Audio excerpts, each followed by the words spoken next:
साल 2000 कैलेंडर पर एक नई सदी का आगमन हुआ और उत्तर प्रदेश के कानपुर के एक शख्स के जीवन में दाखिल हुआ एक दोस्त उस शख्स को राजी कर लेता है कि राज्यसभा का चुनाव लड़ना है। 2 साल से दिए जा रहे इस रेरी को आखिरकार वो शख्स मान लेता है और सियासत की रिंग में कूद पड़ता है।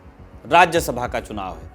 यूपी के कोटे से 11 सीटों के लिए चुनाव लड़ा जाना है और उम्मीदवार हैं कुल 15, यानी कि वोटिंग की जरूरत पड़ेगी। और जिस पर नाम ऐसे ऐसे जो खांटी नेता होने के थे पर्यायवाची, जनेश्वर मिश्रा, कलराज मिश्रा, रामनाथ कोविंद, राजनाथ सिंह, सुषमा स्वराज, साक्षी महाराज, दारा सिंह चौहान, और इन कलफदार गुर्दों को ढीला किए नेताओं के बीच वो शख्स भी था जिसके दोस्त ने उसे चुनाव लड़ने के लिए राजी किया था। वोटिंग का दिन आया और क्या गजब दिन आया। तरत्ती खोलिए और उंगलियों पर पार्टियों के आप नाम गिनिए किन की बात हम कर रहे हैं। बीजेपी, कांग्रेस, सपा, बसपा, हर छोटी बड़ी पार्टी के विधायकों ने क्रॉस वोटिंग की, यानी पार्टी लाइन को धता बताते हुए अपनी मर्जी से जिसे चाहा उसको वोट दिया। मतपेटी खुली और जिस उम्मीदवार को कोई भी इस लड़ाई में दूर दूर तक नहीं देख पा रहा था, उसने यूपी से राज्यसभा की जीत के सारे पुराने रिकॉर्ड ध्वस्त कर दिए। जहां राजनाथ सिंह और सुषमा स्वराज जैसे दिग्गज नेताओं को 30-35 विधायकों का समर्थन मिला, वहीं राजनीति के उस अपरिचित नौसिखिए के खाते से निकले 51 विधायकों के वोट और वो शख्स पहली बार बना राज्यसभा का सांसद। ये उस सांसदी की पहली सीढ़ी थी जो 2022 तक 4 बार चढ़ी जानी थी। जिस शख्स की बात आज हम करने जा रहे हैं उसकी रेंज क्रिकेट की दुनिया में माधवराव सिंधिया की बीसीसीआई प्रेसिडेंसी से 2025 में रॉजर बिन्नी की प्रेसिडेंसी तक के है और राजनीति के रिंग में ये रेंज अटल बिहारी वाजपेयी के पीएम काल से लेकर नरेंद्र मोदी के युग तक के है। कांग्रेस और गांधी परिवार के सर्कल में ये रेंज राजीव गांधी से लेकर राहुल गांधी तक आती है। नाम राजीव शुक्ला। नमस्ते, मैं हूं निखिल और आप देख रहे हैं खबर गांव। आज कहानी यत्र तत्र सर्वत्र विराजमान राजीव शुक्ला की।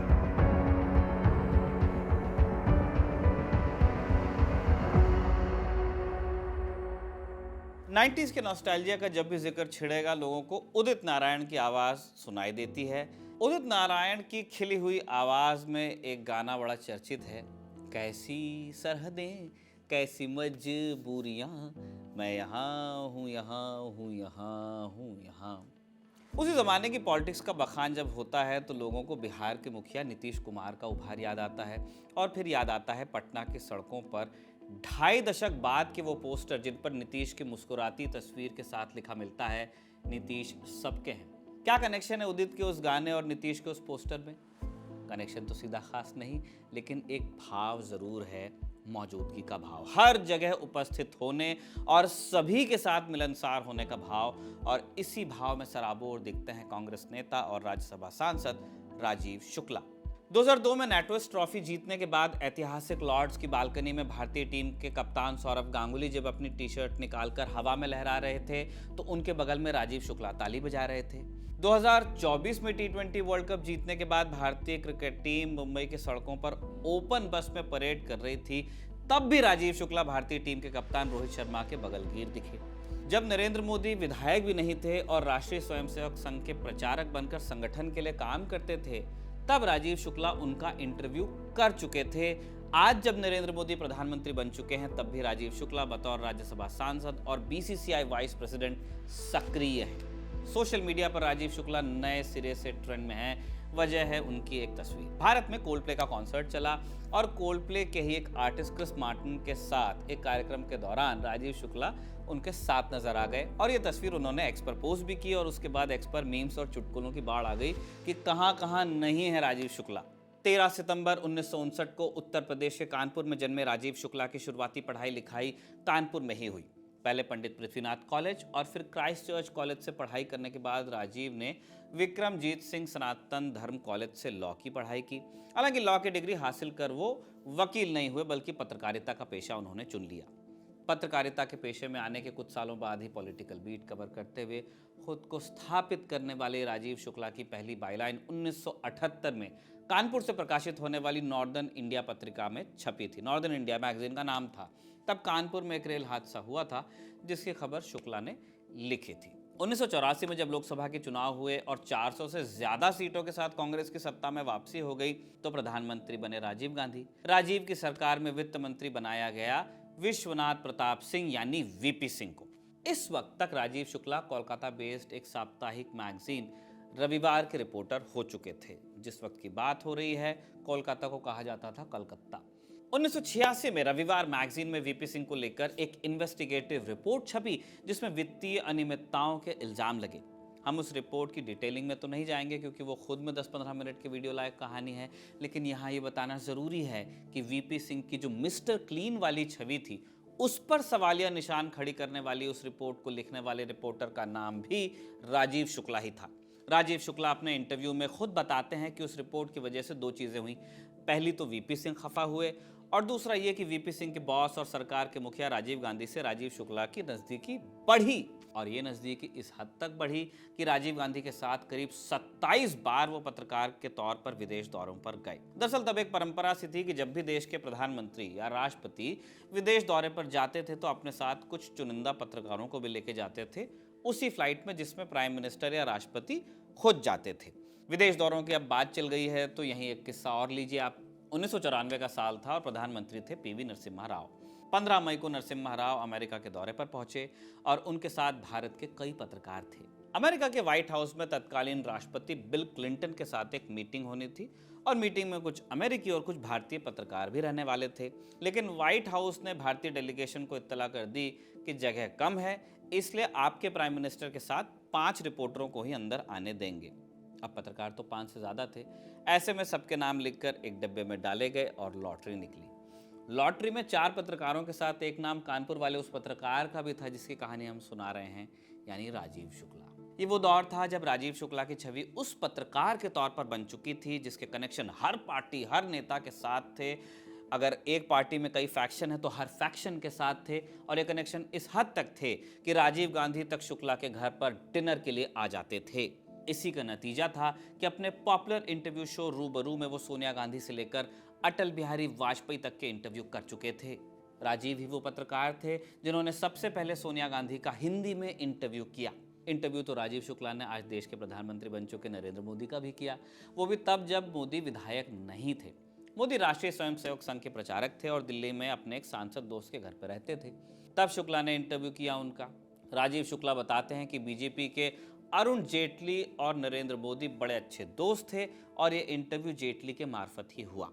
सोशल मीडिया पर हो सकता है कि आपने क्लिप देखी हो जिसमें राजीव शुक्ला बाल ठाकरे का इंटरव्यू कर रहे हैं। उस इंटरव्यू में शुक्ला ठाकरे से पूछते हैं कि आप बियर भी पीते हैं क्या, और ठाकरे क्या मज़ेदार जवाब देते हैं इस सवाल का। वैसे हम यहाँ पे क्लियर कर दें कि खबर गांव अपने दर्शकों को बियर या कोई दूसरा सोमरस पीने की सलाह नहीं देता। राजीव शुक्ला के लिए एक टैग बड़ा इस्तेमाल किया जाता है, जस्ट कॉल शुक्ला। एक और टैग है नो प्रॉब्लम मैन, यानी कि कोई सेटिंग या डील क्रैक करनी हो, just call Shukla and the issue will get resolve. यानी मसला जो भी हो, शुक्ला जानते हैं कि हर किसी को नो प्रॉब्लम वाला जवाब कैसे देना है और ये यकीन कैसे दिला देना है कि उसका काम कैसे होगा। एक बार ये देखिए कि जब स्टार टीवी और जी के बीच प्रोग्रामिंग और डीटीएच को लेकर के विवाद चला तो दोनों ग्रुप्स ने जस्ट कॉल शुक्ला वाली रणनीति अपनाई। स्टार इंडिया के प्रमुख रविकांत बासु मुंबई से दिल्ली आकर उनसे मिले, तो दूसरी तरफ जी ग्रुप के चेयरमैन सुभाष चंद्रा भी उनके दोस्त निकले। नेटवर्क मैन और ट्रबल शूटर की छवि 90 के ही दशक में बना चुके राजीव शुक्ला ने साल 2000 में पत्रकारिता छोड़ी, राजनीति में एंट्री की। उनके संबंधों का स्पेक्ट्रम देखकर अंदाजा लगाया जाए तो लगता है कि शुक्ला कांग्रेस से ही जुड़े होंगे, लेकिन ऐसा नहीं है। एक पार्टी हुआ करती थी अखिल भारतीय लोकतांत्रिक कांग्रेस। इस पार्टी के मुखिया थे नरेश अग्रवाल। उस बरस उत्तर प्रदेश कोटे की 11 राज्यसभा सीटों के लिए चुनाव होने थे। लोकतांत्रिक कांग्रेस वाले नरेश अग्रवाल ने अपने दोस्त राजीव शुक्ला को अपनी पार्टी से चुनाव के मैदान में उतारा। राज्यसभा चुनाव की बात कर रहा हूँ। इस चुनाव में बीजेपी ने राजनाथ सिंह, सुषमा स्वराज, कलराज मिश्रा, रामनाथ कोविंद जैसे बड़े नेताओं को टिकट दिए। समाजवादी पार्टी से भी जनेश्वर मिश्रा जैसे दिग्गज नेता खड़े थे। 11 सीटों पर हो रहे चुनाव के लिए सभी पार्टियों को मिलाकर 15 उम्मीदवारों ने नामांकन दाखिल किया। माना जा रहा था कि राजीव शुक्ला बहुत आसानी से चुनाव हार जाएंगे, क्या पता एक भी मिले ना मिले वोट उन्हें। लेकिन हुआ ठीक उल्टा। जब नतीजे आए तो शुक्ला के खाते में कुल 50 विधायकों का समर्थन था और ये उस वक्त तक सबसे ज्यादा वोट्स का रिकॉर्ड बना। राजीव शुक्ला उस चुनाव को याद करते बताते हैं कि मैंने एक ऐसी पार्टी के साथ जाना इसलिए चुना ताकि मैं अपनी सभी बड़ी पार्टी के नेताओं से बेझिझक बातचीत जो चल रही है उसे जारी रख सकूं। ये बयान उनकी नेटवर्किंग के ऑब्सेशन या कहिए कि एक्यूमेन को बताने के लिए काफ़ी है। खैर, नई सदी का आगमन हुआ और राजीव शुक्ला ने दो नई भूमिकाएं अपने सर ली। पहले तो वो राज्यसभा के सांसद हुए और दूसरा उन्होंने अपनी गाड़ी क्रिकेट प्रशासन वाली सड़क पर भी उतारी। इंडियन एक्सप्रेस की एक रिपोर्ट के मुताबिक राज्यसभा सांसद बनने के दौरान ही वो उत्तर प्रदेश क्रिकेट एसोसिएशन यानी यूपीसीए के जरिए क्रिकेट एडमिनिस्ट्रेशन में आ गए। ज्योति वाजपेयी के यूपीसीए प्रेसिडेंट रहते हुए राजीव शुक्ला ने बोर्ड में कई पद संभाले। एक साल के भीतर ही राजीव क्रिकेट बोर्ड्स की जनरल बॉडी मीटिंग और चुनावों में यूपीसीए के प्रतिनिधि बनकर जाने लगे। साल 2005 में शरद पवार बीसीसीआई के प्रेसिडेंट बने और उन्होंने राजीव शुक्ला को एक तरह से अनऑफिशियल प्रवक्ता ही बना दिया। 2005 में बीसीसीआई में बड़ी भूमिका निभाने से पहले राजीव शुक्ला 2002 में बतौर मैनेजर भारतीय पुरुष क्रिकेट टीम के साथ भी जुड़े। सौरव गांगुली को पसंद करने वाली जनरेशन के लिए उनका सबसे फेवरेट मोमेंट क्या है? मुमकिन है कि ज़्यादातर लोग 2002 में हुए नैटवेस्ट ट्रॉफी के फाइनल की कहानी सुनाएंगे। लॉर्ड्स का ऐतिहासिक क्रिकेट स्टेडियम था, भारत और इंग्लैंड के बीच फाइनल मुकाबला, भारत जीत की दहलीज पर था और सौरव गांगुली टीम के मेंबर्स को कहते हैं कि जीतने पर हर कोई अपनी टी शर्ट निकालकर लहराएगा। सौरव गांगुली ये करना चाहते थे क्योंकि उन्हें इंग्लैंड के खिलाड़ी एंड्रू फ्लिंटॉफ को जवाब देना था, लेकिन उसी ड्रेसिंग रूम में राहुल द्रविड़ और सचिन तेंदुलकर जैसे लोग भी थे, जेंटलमैन। दोनों ने गांगुली को मना किया कि यार ये सब नहीं होगा, लेकिन गांगुली तो गांगुली थे। मैच जीतने पर उन्होंने टी शर्ट उतारी भी, लहराई भी और ये तस्वीर भारतीय क्रिकेट के इतिहास की सबसे यादगार तस्वीरों में से एक है।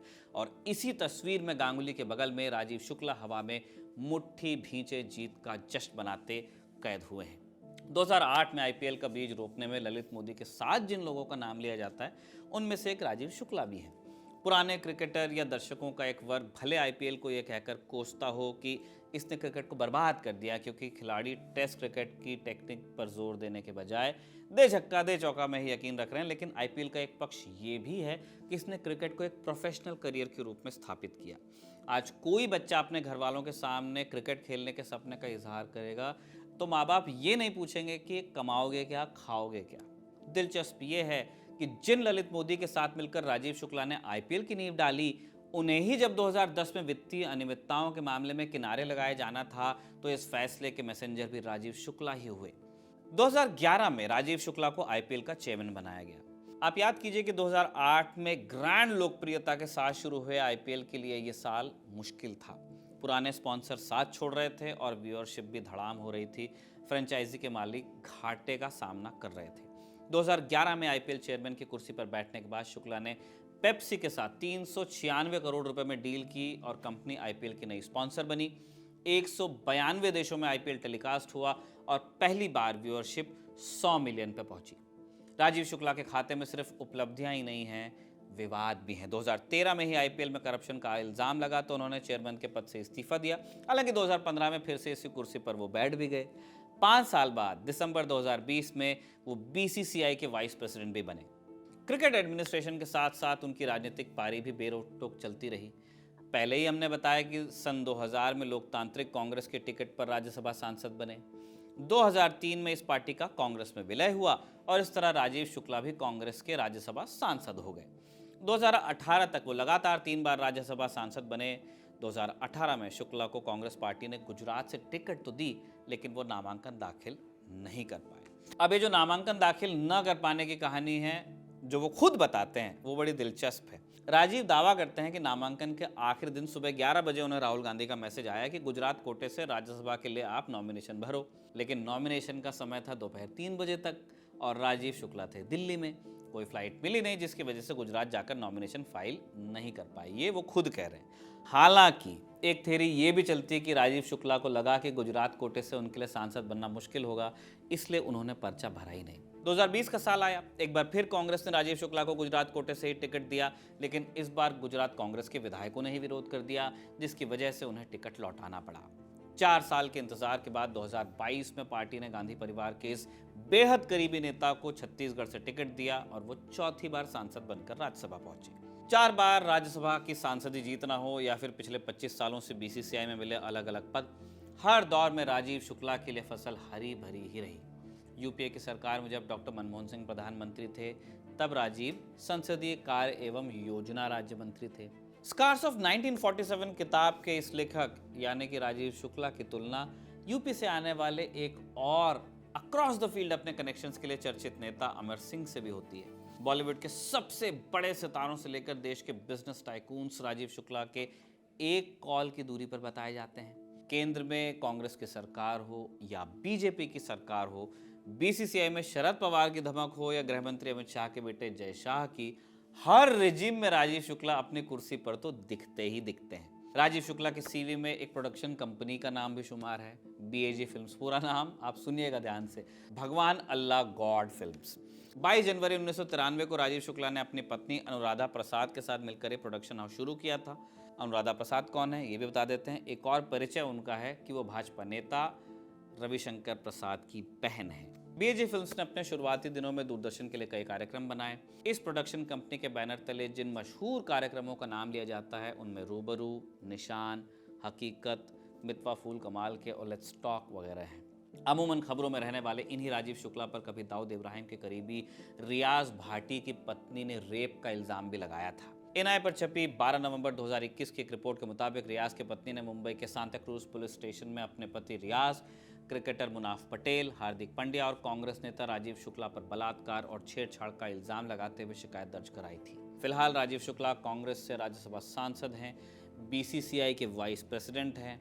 कांग्रेस पार्टी में उनकी एक आसान सी पहुंच सोनिया गांधी, राहुल गांधी और प्रियंका गांधी तक के है।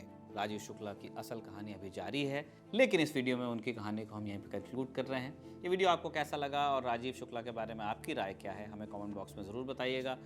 लाइक और शेयर भी कीजिएगा।